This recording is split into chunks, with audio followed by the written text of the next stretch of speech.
DE&I, it's not a dirty word. I know, it's become part of the culture wars, but I think it's time we reclaim this conversation.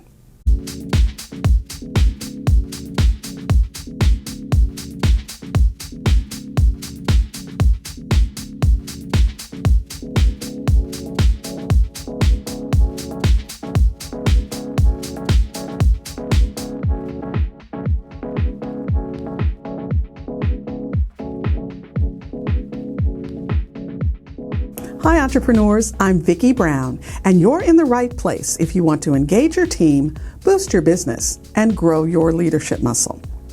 Look, I get it. Whether you're a strong supporter of diversity, equity, and inclusion initiatives, or you're feeling hesitant, the landscape has gotten confusing, and frankly, many employers feel like they're under attack no matter what position they take. Here's the thing. The EEOC's new stance isn't about helping anyone feel included or making your workplace more diverse. It's about your legal exposure. But here's the good news. You can be both compliant and values-driven. These don't have to be mutually exclusive, and that's what I want to walk you through today. Now first, let's understand what the EEOC is actually saying. Any employment decision based on protected class, even partially, is now under the microscope. This includes race, sex, religion, national origin, all the usual suspects. What this means is that if you have targets or goals that look like quotas, you might be putting yourself in a risky position. Programs that exclude anyone, even with the best intentions, can be challenged legally. This goes for ERGs, employee resource groups, and trainings that appear segregated or single out specific groups. For example, programs only for Black, Indigenous, or people of color staff, or trainings that frame issues in ways like white teachers are the problem. And yes, that comes from a real training in a real case. Well, things like that can be seen as unlawful. The key takeaway here? While your intention may be golden, the intention behind your DE&I programs won't protect you from legal scrutiny. The structure and implementation matter more than your heart being in the right place. So, what's the roadmap for staying compliant and doing the right thing? Well, I've got 5 steps for you. But before we get to the steps, keep a couple of things in mind. This landscape is shifting like liquid. Things are changing every day. So as always, the only responsible thing for you to do as a business leader is to get in lockstep with your labor council. Even though in many ways they're still figuring it all out, it's far better for you to get the skinny from the experts than relying on a Google search, your friends, or even a YouTube video. And as you all know, I'm not an attorney. I tell you that all the time. And this isn't legal advice. So reach out to your counsel to help you navigate these challenging waters. Now, back to the list. Number 1, redefine what diversity and inclusion mean in your business. Use broader behavior-based language. Focus on inclusion and belonging over strict demographics. Emphasize diverse thought, background, and experience, not just identity. This both helps protect you and actually creates a more robust approach to inclusion. Number 2, set goals, not quotas. It's absolutely okay to set aspirational goals, but never require hiring or promotion based on demographics. Train your hiring managers to avoid using DE&I as a filter. Make sure all candidates meet the same qualifications. The difference between goals and quotas? A goal is something you work toward. A quota is something you must fulfill, regardless of any other factors. Number 3, open your employee resource groups and affinity groups to all employees. Now, I know this might feel counterintuitive, but you just can't have closed-door employee groups. Open up membership while maintaining the support-focused content. Anyone should be able to join the Black Professionals Network or Women in Tech groups. This doesn't mean these groups lose their purpose.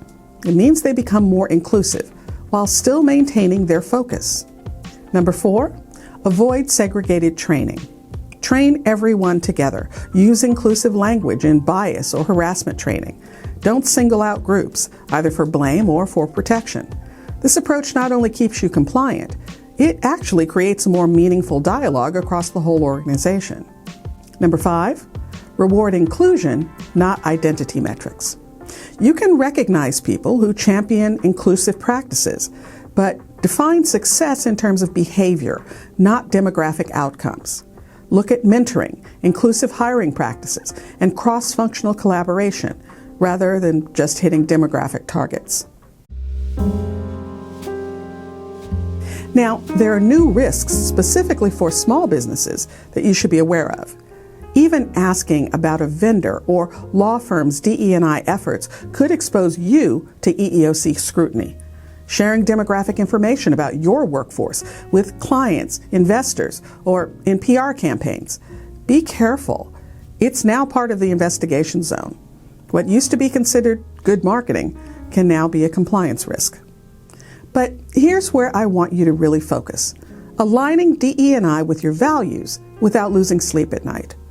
DE&I should be about making better workplaces, not checking boxes. You can mentor underrepresented founders without excluding others. You can create space for honest conversations without making people feel blamed.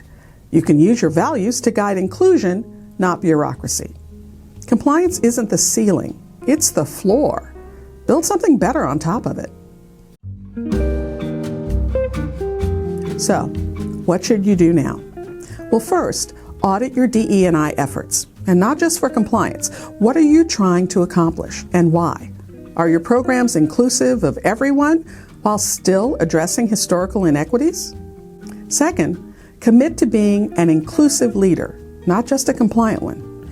This means actively seeking different perspectives, creating psychological safety, and modeling the behavior you want to see. Third, make sure your policies are both legally sound and aligned with your values. This isn't about retreating from DE&I work. It's about doing it in a way that protects your business while still making meaningful progress.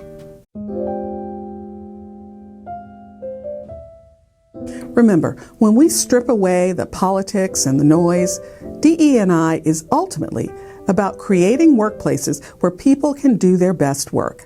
It's about making sure talent isn't overlooked because of bias, conscious or unconscious. It's about building teams that bring different perspectives to the table, which leads to better decision-making and innovation. The EEOC's guidelines don't mean we abandon these principles. They just mean we need to be more thoughtful about how we implement them. Focus on inclusion rather than exclusion. Create opportunities rather than restrictions. And always tie your efforts back to your core business values.